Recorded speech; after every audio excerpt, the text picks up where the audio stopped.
Good morning. Welcome to VW Family Farm. Come along with me and let's go milk some cows. I'm getting everything set up. Here's the milker in my fantastic milk room and just getting everything set up and ready. That's my first step, is just to get the milker ready. I'm going to put the plugs in the inflation tubes and just get ready to go. Love this striped door. So this is in the actual milking room. Everything is so thoughtfully planned out in here. It just works great. It's such an upgrade from what I used to have. Getting plugged into the system, turning on the pump, getting ready to go. And then it's time to put some feed out so that when the cows come in, they're satisfied and ready to milk. You can see the pulsator pulsating. It's ready to go. So getting some dairy feed put out. I would encourage you guys to feed an actual dairy feed or something that is going to encourage milk production. Your cows just need it. Even if it's something like alfalfa cubes or whatever route you choose to go, just put some thought into what you're feeding them, because it does affect their milk and how much they produce for you. So got that put out. Getting the door shut. I don't want them going in the other room. That'd be a disaster. Just making sure everything's set up for when they come in. And then this is out the milk room door to where the cows are actually waiting on me, and they will be waiting here every morning.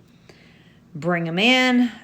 I've got six cows out there right now, 5 in milk, so brought those in. You can see that spot on this one's udder. That is actually a sore I've been working on healing for a while. That is not dirt or poop or anything like that, so no worries there. Another cow, pretty little udder. So I've milked 3 cows. I've got 5 in milk right now out of 9. I'm trying to get some bred. We have a bull here, trying to get a couple of them bred that have been hard to AI. But with 5 in milk, if they're really, really producing good, which I told you they haven't been fed well this weekend, that affects their milk. 2 of them is all I can get in the milk tank. Have to stop and unhook and go dump the milk and then come back. But since they're not producing super heavy today, I can get 3 in there. So I'm stopping midway to go dump milk, and then I'll be back and milk the other 2.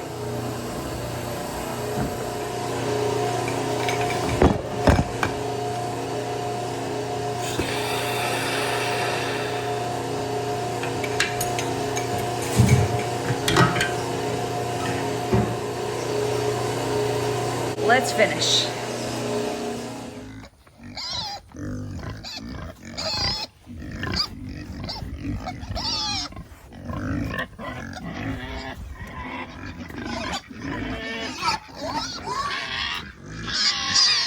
So I am actually at the farm by myself. Ben has been gone for a couple days on a gator hunt. It's something he's never done before and wanted to do. So yeah, he's been gone. I'm here. Eric, our son-in-law, was here over the weekend and kept things going. It's also opening of, the cows are all mooing at me. It's also opening of bow season for deer hunting here in Arkansas this past weekend. So he hunted in the morning and evening and fed for me during the middle of the day and let Emily and I slip away to Branson. So we had a good time with Katie, Lane's wife, and her mom as well. So anyway, just a good weekend to get away. I still had the market Saturday morning, so we just were gone for really a little over 24 hours, but it's nice to just slip away and do something like that every so often. So I'm here by myself today because Ben is not back yet and trying to get all the animals fed. We have a ton of animals right now. We are, I'd say, probably in the peak of how many animals we have. The only thing that is left so far is a group of steers that we had raised up to be processed. So other than that, everything is here, but it is about to quickly come to a close. We're about to have chickens go in the processor and then baby chicks, the last batch, moving out to the schooner. So I'm gonna get all of those fed. We've also still got turkeys that'll be leaving this fall. And then we've got pigs that'll be going this fall and another group of steers. So things are gonna quickly change. We've also got a group of chicks in the yard in a chicken tractor those will have their wings clipped and go in the big pen. So things are about to drastically change as far as feeding chores go, and I am looking forward to it. So this is the last batch of chicks, and I couldn't be more excited. We raised 5 of them, but this is the biggest one because we sold 100 out of each other batch. We didn't sell any out of this. So there's like 400 of these. We lost a few at the beginning, so there's between 350 and 400. It's a lot of chicks. It's a lot of chickens when you go to start moving them out to the schooner or loading them out. But I'm just glad it's number 5. So I'm going to take you and show you this bull that we have borrowed. He is an A2 Jersey. We actually haven't borrowed from Lane's in-laws because we have a couple of my milk cows that I've tried AIing. It's just not been successful. It's to the point we need them bred and we don't have a bull to breed them. But he is not friendly. So this is him. He's there with Miracle. That's Fancy. I'm gonna get them fed before he gets too angry. And you may be like, well, he's not doing anything. He knows that fence is there. There's Jeff. She came out here too. Fancy and her don't get along. They have a complicated friendship, if it's even a friendship.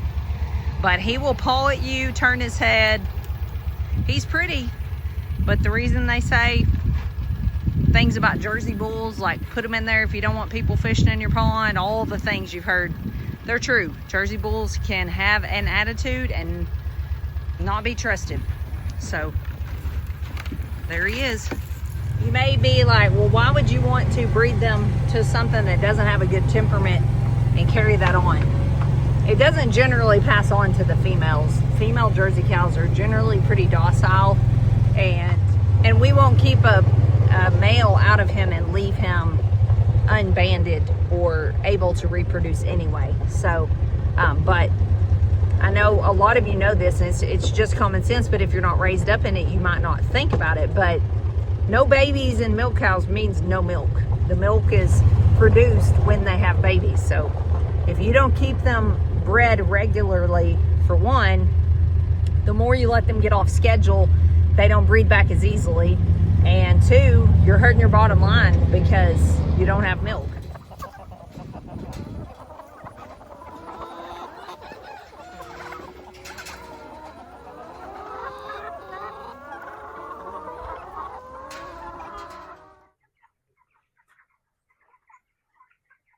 This is 250 Cornish cross.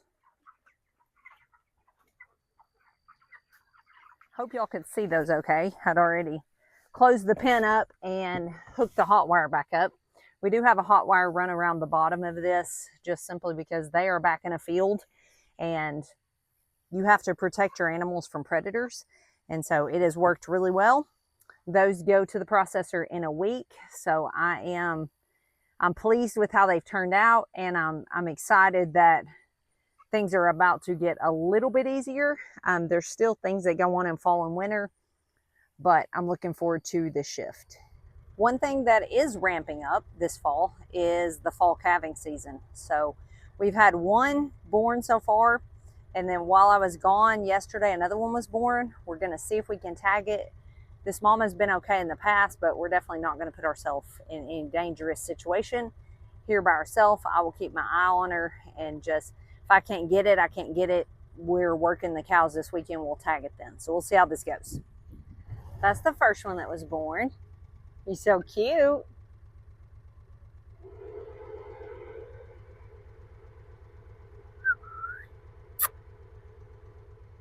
So I just realized the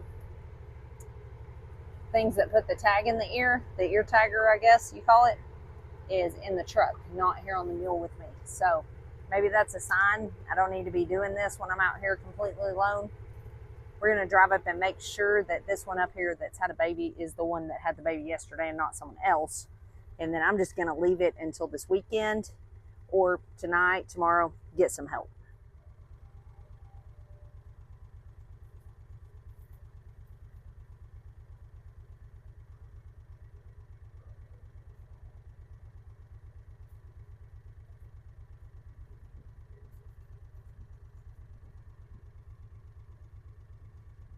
Well, that is someone else. So now I don't know if I should try this by myself or not. So I found yesterday's, so that's good. So we do have 3 little healthy black motley face calves, so that's good. Those are good calves to raise for beef, and also if we have to sell them, they bring the best money. But how cute is its little face?